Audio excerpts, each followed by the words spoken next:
appears ordinary till you see the core side of it. And what you're looking for is the story behind the news. We bring it to you from Lagos, the commercial capital of Nigeria. Giving you all sides and political stories round the clock. Every detail from the start line to the final whistle. CoreTV News, expanding your view.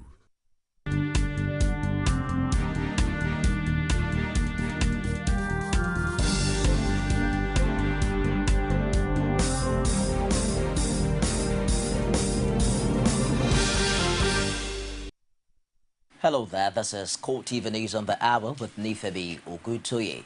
The Governor of Osun State, Rauf Aregbesola, was on Thursday sworn into office to steer the affairs of the state for another 4 years. At the swearing-in ceremony, which had in attendance the leadership of the APC and governors of states controlled by the party, Aregbesola promised to continue to transform Osun State for the better. Rashid was there and brought back the support.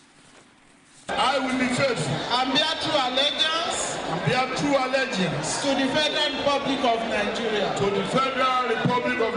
and that I will preserve, protect, and defend the Constitution of the Federal Republic of Nigeria. So help me God. So help me Allah. That was the second oath taking of Rauf Aregbesola as he begins his second term as the executive governor of Osun State, having been declared the winner of the August 9 governorship election. The swearing-in ceremony had in attendance top echelons of the All Progressives Congress as they graced the swearing-in ceremony.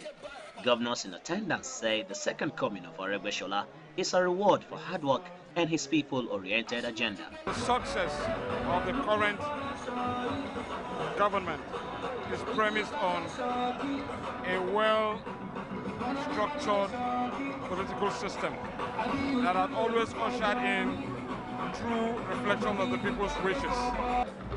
Our people love whoever is working for them. Look at what is happening today. It is a result of hard work, selfless service for the people. Some chieftains of the party in the state also lent their voices to the day's event as they charged the people of Osun State to support the government of Aregbesola. The cream of the society that are here today is a testimony to the greatness of Ogbeni Rauf Aregbesola and the love shown to him. To support Ogbeni and his government the way they have been, and they should be rest assured that this time around, whatever Ogbeni has done before in development is just the beginning, foundation. Now we will be building, and they will see rapid development. While thanking the people for giving him the opportunity to serve again, Aregbesola promised to double his achievements and create unprecedented records. We affirm today our vision is to deliver in 20 years development, in 4 years in economy, social and political fields. Let me repeat this line. Our vision is to deliver 20 years development in the next 4 years in economy, social and political fields. It's indeed a joyous moment for the people of Osun as Rauf Aregbesola is being inaugurated and sworn in for his second term in office as the governor of Osun State. But what will be for the state of Osun and the citizenry will only be known as soon as Rauf Aregbesola settles down for government and expends what he has for them in this second term in office. Rashid, CoreTV News, Osogbo. Meanwhile, the leadership of the All Progressives Congress has described the refusal of the Inspector General of Police, Sulaiman Abba, not to recognize Aminu Tambo as the Speaker of the House of Reps as a treasonable act. The party further describes Abba as a partisan politician acting the script of the PDP-controlled central government, a move which they say is inimical to Nigeria's democracy. The swearing-in ceremony of Rauf Aregbesola for the second time as Osun State Governor. However, these APC chieftains did not fail to comment on the refusal by the Inspector General of Police to recognize the official status of Aminu Tambuwal as the Speaker of the House of Representatives. For the publicity secretary of the party, the Inspector General has committed a treasonable offense in the eyes of the law. Clearly, the IG has shown that he's partisan and that under him, the police will continue to be the enforcement arm of the PDP. What the IGP did yesterday was treason.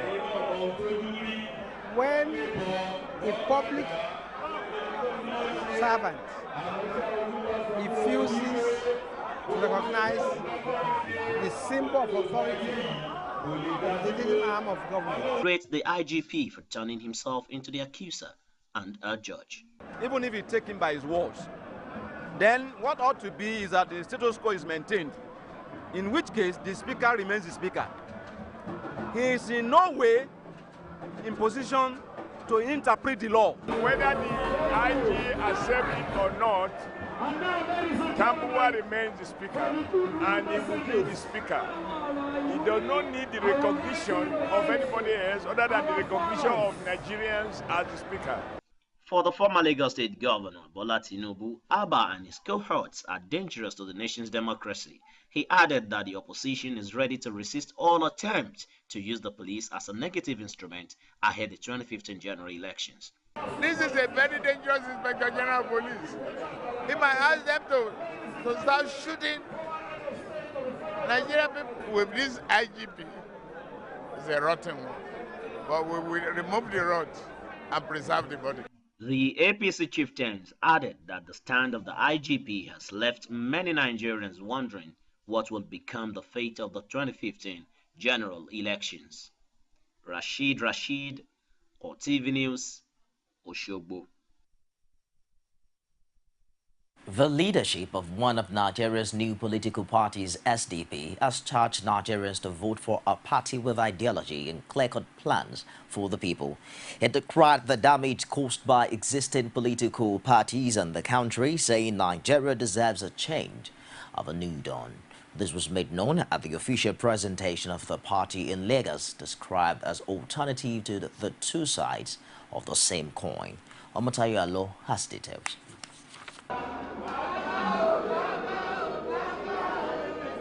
These gatherings saw members of the Social Democratic Party and their leaders with unshaken determination to change the old style of governance to what they described as a new beginning and the departure from the culture of corruption and mismanagement in the country. We are the only party that can reproduce what our Lord did in the old Western region between 51 and 59.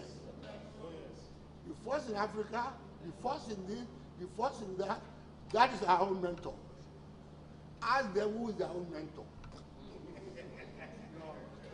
It's not a laughing matter, because when you assemble here, you see yourself, oh, you are just many. Those of you are here on your own. We have not bought anybody to be here. You know what is happening? Be it APC, be it PDP. You know how much they vote for anybody who goes to the rally. They pay for transport and they do allowance to have a pool of crowd. By the time that is finished, they organize themselves to loot the treasury. You are not going to be in SDP for ordinary things. You are in SDP to make a change for the poor people of this country. By waving the broom, people think broom is from the palm tree, therefore they must be Awolowo people. They are not. They are fake. They are not. We are the original Afenifere party in Nigeria. So we are going to take what belongs to us at the next election. For this member of the Senate who recently defected from the All Progressives Congress to the Social Democratic Party, Benga Kaka says SDP is the only instrument that can release Nigeria from the envelope of darkness all the political parties have plunged the country into. It was out of conviction, after due consultation between the leadership and our followership in Ogun State, that we resolved to move en masse from the National Assembly, Senate, House of Reps, and the House of Assembly, en masse into SDP. As I'm addressing you today, SDP is the fastest growing party in Ogun State and Nigeria. Being a new party at a very crucial time, the Lagos State leader of the party, Shukwu Shonibare, admonished Nigerians to make good use of their vote by voting out parties that have failed them on countless number of occasions. Even for the sake of democracy, there should be a force that doesn't rely on public funds as being the means of sustaining individuals in power.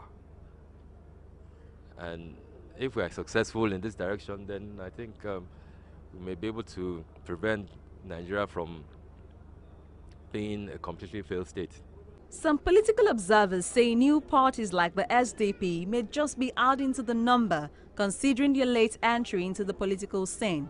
But for others, surprise may just be the name of the game. Omotayo Alo, CoreTV News, Lagos. The Independent National Electoral Commission has rescheduled the distribution of permanent voter cards and continuous voters registration in 7 states. The affected states are Niger, Katsina, Rivers, Nasarawa, Kaduna, and Borno, as well as 9 local government areas in Lagos. INEC spokesman Kayode Idowu said in a statement that the decision was taken after a meeting called to update leaders of registered political parties on the exercise in Abuja.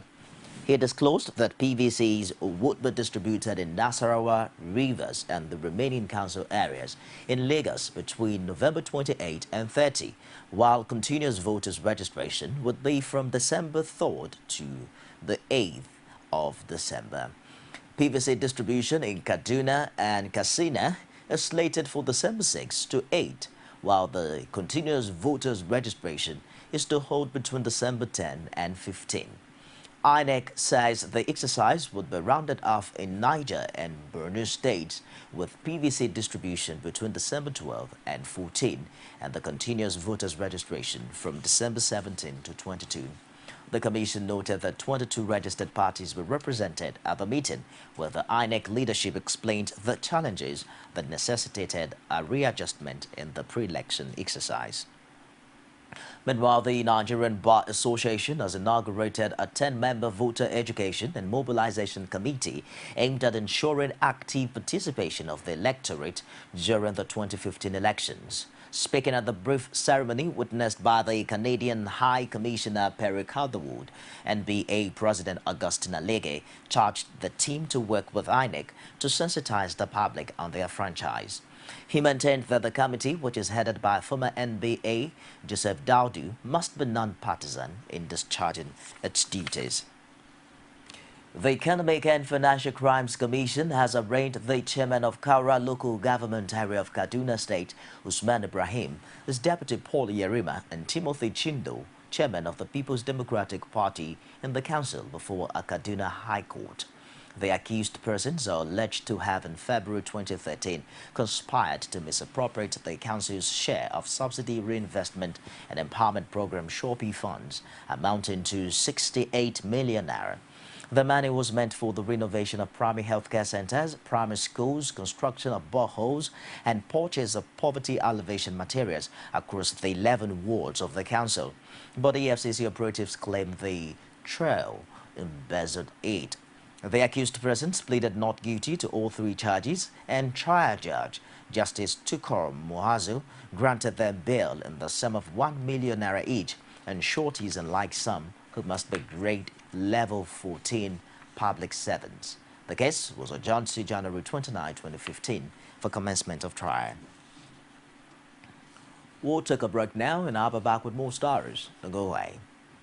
From time immemorial, women have birthed life, shaped character, and by extension, influenced the society. Moremi of Ife, Emoten of Benin, Queen Aminat of Zaria, all women of influence and power. Whether it's before election, after election. How ironical. Women being so powerful, yet have few grounds in decision making. They see you as a wife, and I see you as a wife to a man. We are talking women in politics. A woman will be bold enough to stand up and say, I want to become president of Nigeria. Only on CoreTV News. Welcome back. You can also access all of our top stories on any of our social media platforms. On Facebook, it's facebook.com/CoreTV News. Our Twitter handle is at CoreTV News NG, as well as on YouTube. It's youtube.com/CoreTV, live space and news.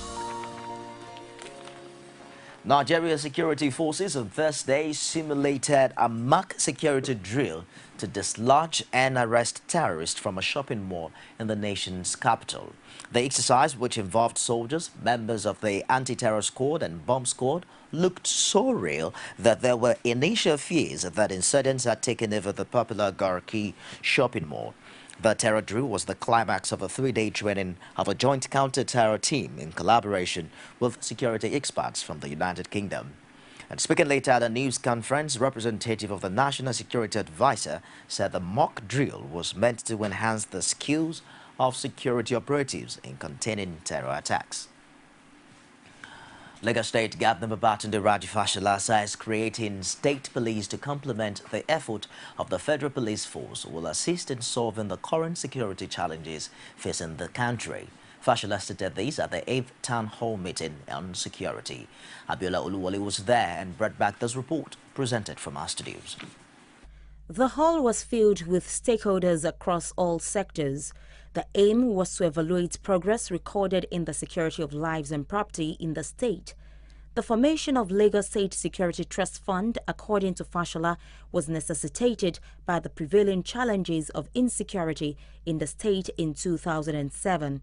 He added that it has assisted in nipping crimes in the bud. Fashola, however, says allowing the creation of state police will further the capacity of the existing security agents in the country to arrest insecurity. As I have argued, it is not a substitute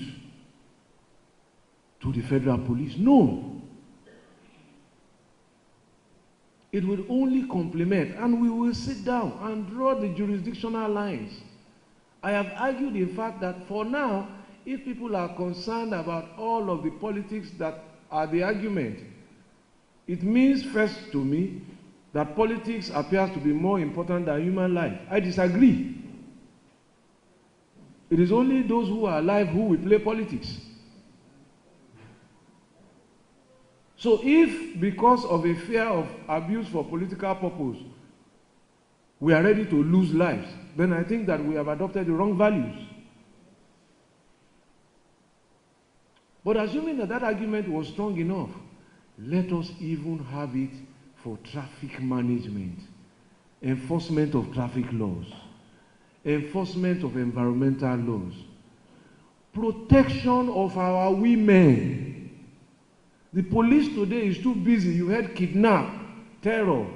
Then when you say a girl was raped, they will say, hey, sorry.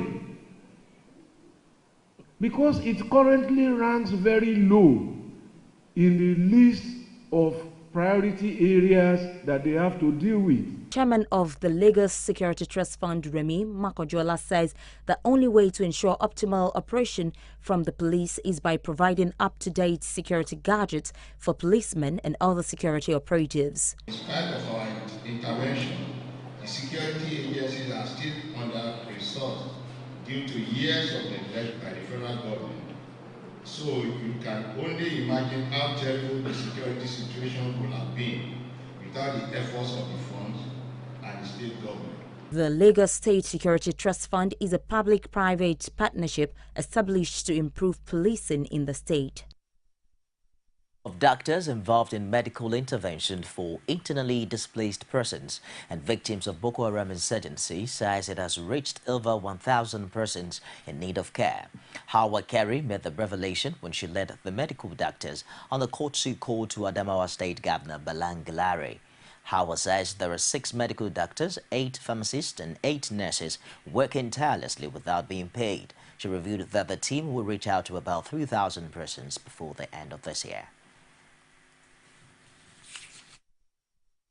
Seeds of Redemption is an NGO set up in 2013 to fight drug and substance abuse among our youths, particularly in the northeastern state of Nigeria, by bringing this malignant social cancer to the public eye and lobbying to make it a national issue, having witnessed the systematic decline of youth productivity and short lifespan of young men and women. Larry, in his response, says the government is making an effort at curbing the root cause of insurgency. He revealed that the synergy between the military and local vigilantes has yielded results with the recovery of many territories.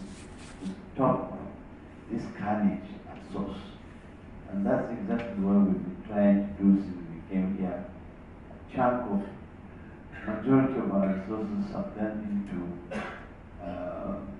giving support to members of our security, military and paramilitary organizations, as well as supporting the vigilantes, the hunters, and the civilian JTFs, who, as you know, as locals, understand the terrain. You know, no matter how well armed the regular troops are, when you bring somebody from as far as Calabar and ask him to go into the field, he may not understand the environment and the partnership between them and these local vigilantes, happily by the special grace of God, has done the magic that people have witnessed in recent times. And we're happy to say a lot of recoveries of our territories have been made. Nigeria's Minister of Petroleum Resources, Daisani Alison Madikwe, has become the first female president of the Organization of Petroleum Exporting Countries, OPEC.